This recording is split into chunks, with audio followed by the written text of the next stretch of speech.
Simulate roughly 30 to 32 qubits. Okay. But if we go larger, let's say we wanted to simulate 250 qubits on this device. It doesn't sound like a very big number, but that will take you the age of the universe to do one operation.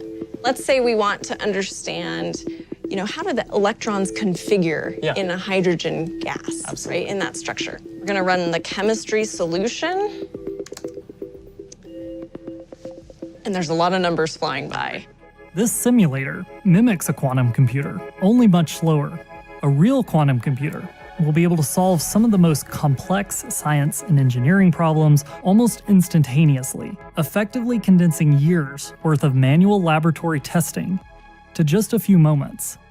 And that might reshape our world to look a little bit more like the worlds of science fiction. If we can take, knowledge like this, we can feed that in to ways to actually engineer new materials. Imagine a new paint that could make a plane disappear, from signals, right, from your visible eye. When we think about how do we transport power, right, across, say, the United States.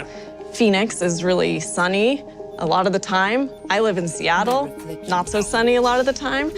Maybe we could transport solar power really efficiently from Phoenix to Seattle. You want to do drug design, you want to better produce fertilizer, you want to find a high temperature superconductor or interesting materials. It's not just a step in computing power, this is a quantum leap in terms of computing power. Absolutely. And while this leap in computing power opens the door to amazing science, like any new technology, it also introduces problems that we have not yet imagined, or potentially intensifies dangers we already face. Cyber chaos this morning. Chances are some of your personal or financial information was compromised. Russia launched a sophisticated cyber attack against the Pentagon. In the last 5 years alone, hackers breached billions of accounts and systems worldwide. These attacks were all done with the classical computers we use today.